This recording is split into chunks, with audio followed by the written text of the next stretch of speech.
Bienvenidos a otra nueva edición del Académico, este programa que te invita a ver y disfrutar todas las charlas y conferencias que se dan acá en la Universidad Nacional de Cuyo. Así arrancamos. El reconocido sociólogo Daniel Feierstein vino a la Universidad Nacional de Cuyo para introducirnos en una charla muy interesante sobre cómo se construye la memoria colectiva. Él ha trabajado muy seriamente y muy fuertemente en todo lo que significa violencia de Estado y genocidios. Escuchalo.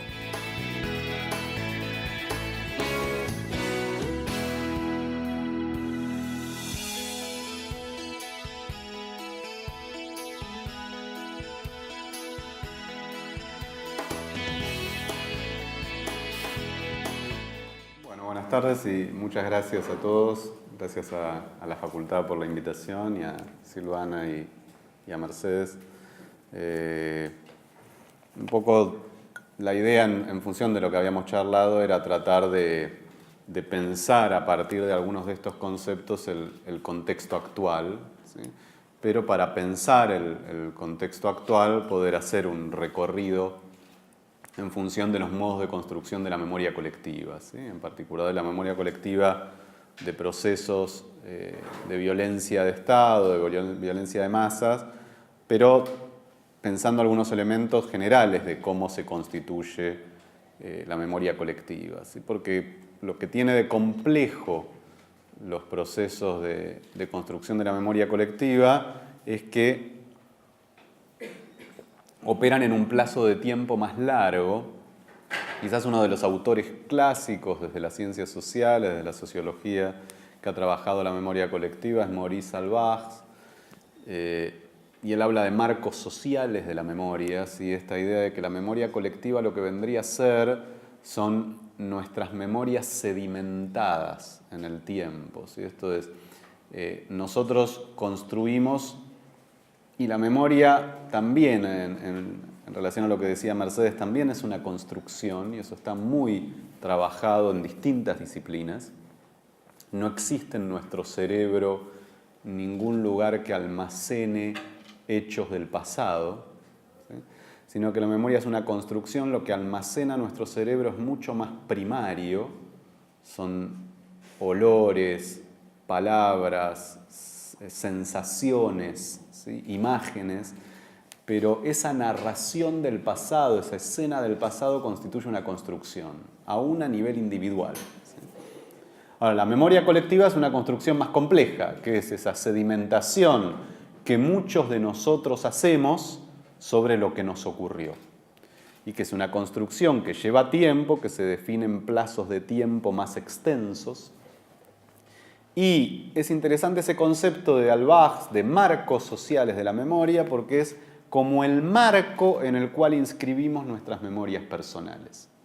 Es decir, cuando nosotros recordamos algo de nuestro pasado, lo ponemos en un contexto de un pasado colectivo, ¿sí?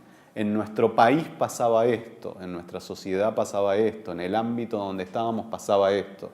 Eso que pasaba en nuestro país es una construcción colectiva. Es más o menos lo que aceptamos colectivamente que ocurría en nuestro país. Y va cambiando, pero va cambiando lentamente, producto de todas nuestras acciones. No necesariamente es una sola, no necesariamente que hay un marco social de memoria, pueden convivir dos o tres en un periodo histórico, pero siempre hay como una hegemonía de uno de los marcos de memoria sobre los otros. Y estas son las construcciones que tienen fuerte carga política, porque como todos inscribimos nuestras memorias individuales en esos marcos, ¿sí?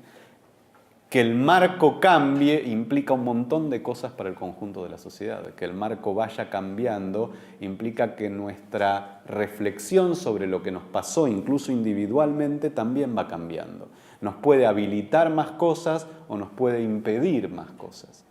Porque si alguien recuerda algo de su pasado con un marco de memoria que nadie más acepta, termina excluido socialmente. Si alguien dice que le pasó algo en el contexto de algo que pasaba en el país, que cuando lo cuenta nadie se siente identificado con eso que pasaba en el país, una de dos, o piensan que vivió en otro lado, o piensan que está absolutamente loco, o queda excluido de la sociedad. En el sentido de nosotros nos vemos obligados muchas veces de modo más inconsciente que consciente, a construir nuestras memorias sobre esos marcos sociales que se construyen colectivamente. Entonces, la idea mía hoy era poder hacer un recorrido por esa construcción en la Argentina para ver distintos momentos, para ver cómo jugamos muchos de los que están aquí que han sido parte de los organismos de derechos humanos, quienes no han sido parte pero han incidido también, quienes han sido afectados, las distintas generaciones, cómo fuimos jugando en esa construcción y en qué situación nos encontramos hoy y qué desafíos tenemos hoy en relación a eso. Porque cuanto más conscientes seamos de cómo funciona ese proceso, más podemos incidir en ese proceso de construcción de la memoria colectiva, ¿sí? Siempre lo hacemos. Hay veces que, en particular el movimiento de derechos humanos, hizo cosas sumamente potentes, de modo intuitivo, sin pensarlo tanto, porque lo sentía, porque sentía que eso lo tenía que hacer, y fue muy útil, pero claro, en la medida en que se puede pensar más, la capacidad de incidir es mucho mayor, ¿sí? Cuando uno puede volverse crítico de las propias construcciones de la memoria colectiva. Entonces la idea era poder pensar ese recorrido desde este lugar, ¿sí? Con lo cual no pensar el recorrido de lo que ocurrió en la Argentina tanto desde qué hicieron los distintos gobiernos, qué pasó en el país, sino pensar cómo se fueron construyendo esas memorias colectivas, porque es un ejercicio que hemos hecho poco, ¿sí? Así como quizás en la mayoría de las reflexiones políticas o de las miradas académicas o de las clases que puedan haber tenido, hay más trabajo sobre qué pasó en la Argentina desde 1976 o desde 1983 hasta hoy. Hay menos trabajo de qué pasó en nuestras construcciones de memoria colectiva. Y entonces uno pierde el registro de cómo fueron surgiendo algunas cosas. Entonces, sin duda que hoy uno de nuestros enemigos fundamentales, y digo enemigo en cuanto a representación por los efectos negativos que produce, y algo de eso lo voy a trabajar después, es lo que se dio en llamar esta teoría de los dos demonios, y que lo vamos a pensar después, pero se pierde de vista cómo surgió, ¿sí? Cuál fue su rol y de quién la fue construyendo y cuál fue su sentido, y entonces como que se deja de comprender toda esa historia, ¿sí? Porque lo que uno tendría que tener claro, porque tiende a olvidarse, a medida que los marcos de memoria colectiva van siendo descartados, uno los va olvidando y le parece que el modo en que ve hoy el presente es el modo en que lo vio siempre. ¿Sí? Tiende a olvidarse que en realidad hace 20 años no pensaba así. ¿Sí? Pero uno tiende a cambiar. Una investigación muy linda de Guillermo O'Donnell, muy lúcida, donde él hizo una serie de encuestas sobre cómo veían la situación argentina a una cantidad de intelectuales en el año, si no me equivoco, fue en el año 78. ¿Sí? Y luego tuvo la inteligencia de, después de la visita de la Comisión Interamericana, después del Mundial, después de la deslegitimación de la dictadura, muy en especial con la Guerra de Malvinas, en el segundo semestre de 1982, fue a buscar a esa misma gente y le hizo la trampa de decirle que había perdido esas encuestas, que eso iba a ser muy desfavorable para su trabajo, que podía perder todo el trabajo que había hecho, que le pedía que le recordaran qué le habían dicho en el 78, haciéndole las mismas preguntas. Y era genial que la gente recordaba haber respondido lo que pensaba en el 82 en el 78. Entonces, los mismos que en el 78 decían que había una situación de caos, que los militares habían venido a poner orden, que era insostenible la situación social en la Argentina y demás, en el 82 recordaban que habían dicho que si bien había una situación de caos, hubo un terror impuesto por los militares y que era inaceptable la violación de derechos humanos. Y lo que me parece rico de esto es que uno puede interpretarlo en términos de que esa población está mintiendo para quedar bien, pero yo creo que es mucho más complejo. Yo creo que además no tenía ninguna necesidad de mentirle a O'Donnell. Yo creo que realmente uno se convence de que siempre pensó lo que piensa ahora. Y nos puede pasar con cualquier tontería, no solo con cosas importantes. Uno cuando se refleja en el pasado, no se puede reflejar como era en el pasado. Es el que somos hoy transferido 20 años atrás, como si hubiésemos pensado lo que pensamos hoy hace 20 años, o hace 10 o hace 5. ¿Sí? Por eso es tan rico ese trabajo de O'Donnell para poder ponerlo negro sobre blanco. ¿Sí? Entonces yo decía, me parece importante tratar de hacer ese recorrido de qué punto surgimos y a qué punto llegamos, sobre todo porque una de las características de la experiencia argentina en la construcción de memoria colectiva es que tuvo un ciclo muy largo, yo diría entre 1982 y 2008, 2009, ascendente. ¿Sí? Ascendente me refiero a habilitando cada vez visiones más potentes para permitir la elaboración del terror. ¿Sí? Más potentes, que nos involucran más, que permiten trabajar mucho más lo traumático. ¿Sí? Quizás lo preocupante para pensar esa situación hoy es que por primera vez en esa historia argentina, en ese momento, 2008, 2009, 2010, se quiebra ese ciclo y comienza un proceso de retraumatización, de retroceso, ¿sí? Que creo que es importante identificar y que podemos ver con mucha fuerza el último año o año y medio. ¿Sí? Esto es, el cambio de gobierno genera una potenciación de algo, pero que lo que me parece importante señalar es que no nace con el cambio de gobierno. ¿Sí? Esto es de tendencias que vienen operando desde hace unos años atrás y que el cambio de gobierno potencia. Entonces, sí, vamos a intentar hacer este recorrido, ¿sí? Y recordar, por eso digo, y por eso lo citaba O'Donnell, que el punto del que se surge después de la Guerra de Malvinas y en el proceso, incluso un poco anterior a la Guerra de Malvinas, de resistencia a la dictadura, era un contexto donde el marco social de memoria aceptado era que Argentina había sido víctima de una agresión internacional y ahí pongan lo que quieran, el marxismo internacional, la subversión internacional, la masonería, los distintos representantes del mal, podríamos decir, que instalaron el terror en la Argentina poniendo bombas, ¿sí? Y atacando al ser nacional argentino, y que el corazón de la nación, que eran las Fuerzas Armadas, había reaccionado ante esa agresión y había reimpuesto el orden y salvado a la Argentina.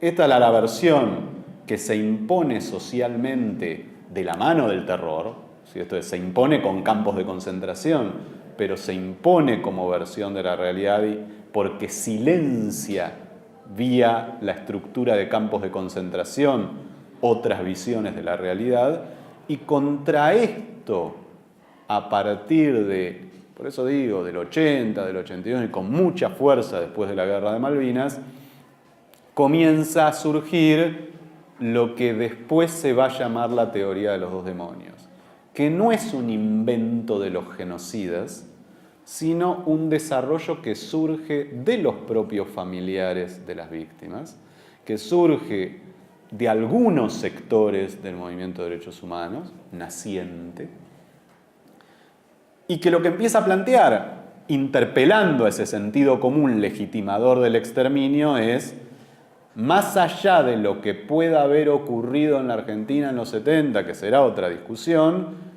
lo que hizo el Estado, esto es establecer un sistema de campos de concentración, secuestrar población, desaparecerla, ¿sí?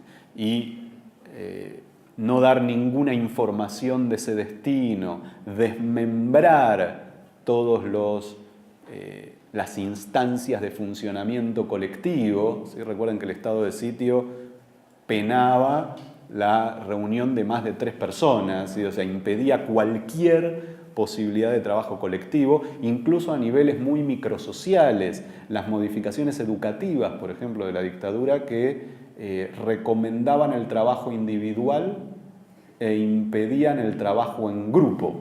¿Sí? Esto es, cualquier trabajo en grupo de los niños era subversivo, ¿sí?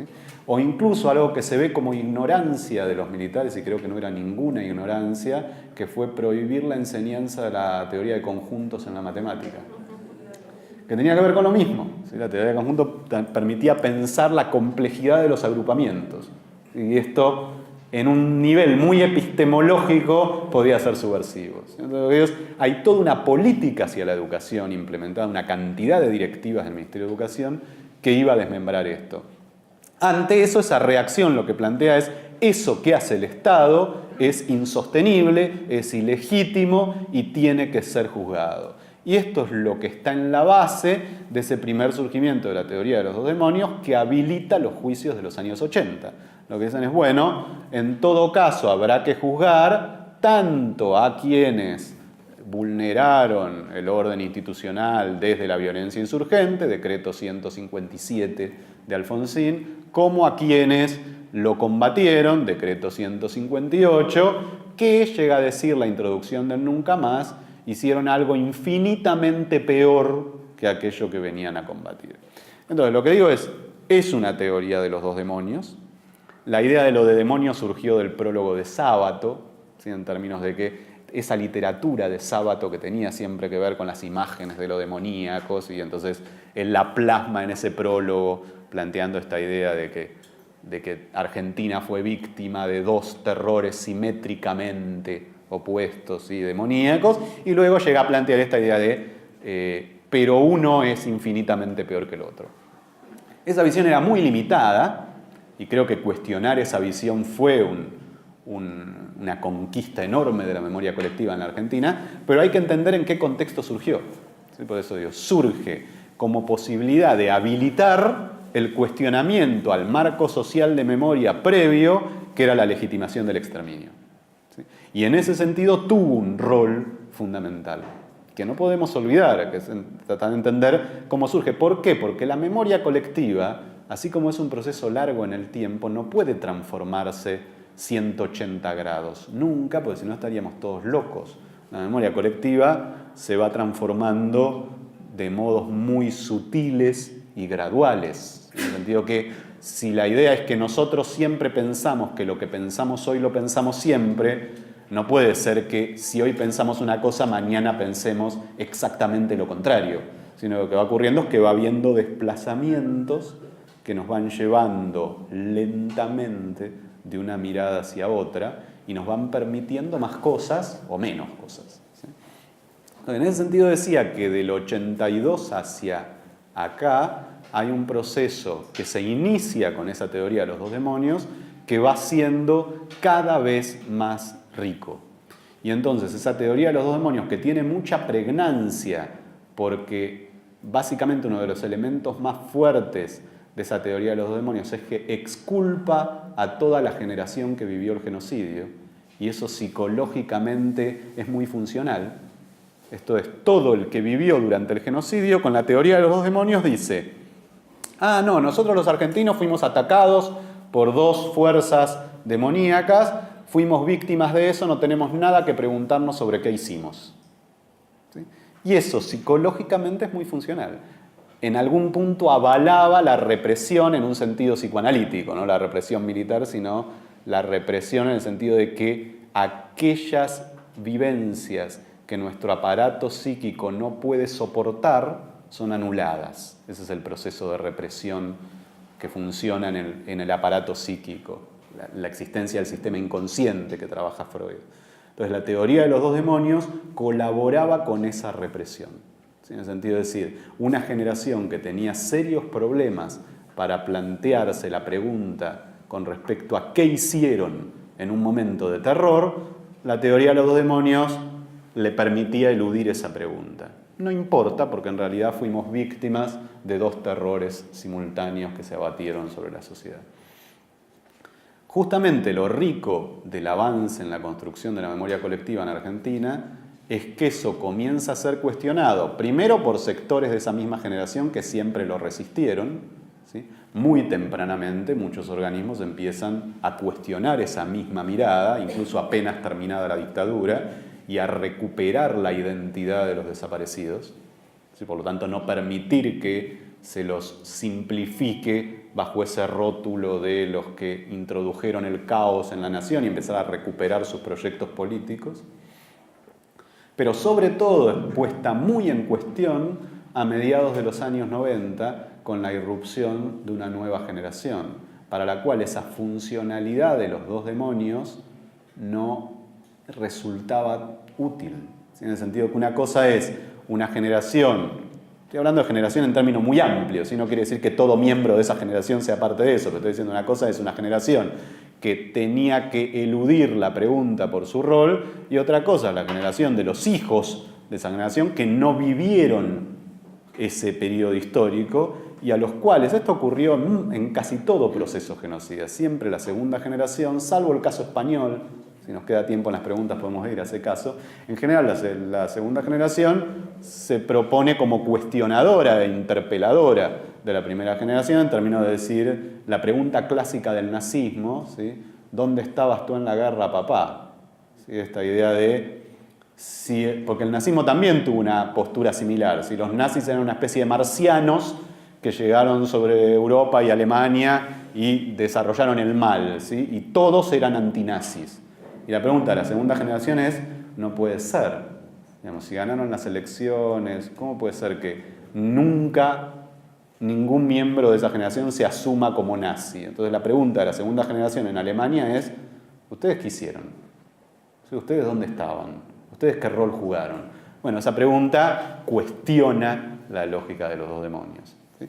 Y es lo que se da en la Argentina, por eso digo en los años 90, y que logra articular la resistencia de esa primera generación, de sectores de los organismos de derechos humanos, de sectores de militancia política que siempre cuestionaron esa mirada binaria, o que por lo menos siempre desde el fin de la dictadura, con la confluencia con una nueva generación a la cual esa mirada no le cerraba, y en ese sentido la irrupción de la organización Hijos en Argentina, con todos sus matices, fue muy potente en ese sentido, ¿sí? Con la política del escrache, ¿sí? En un contexto de impunidad, plantear esta idea de que si no podemos hacernos cargo como sociedad de la responsabilidad por la participación en un genocidio, si el aparato de justicia no es capaz de hacerse cargo, si el aparato institucional no cumple su rol, bueno, entonces lo cumpliremos nosotros, ¿sí? Le dejaremos claro a los genocidas que no queremos que vivan entre nosotros, y a su vez de un modo muy político, esto es, no a través de la violencia, sino a través de la construcción colectiva,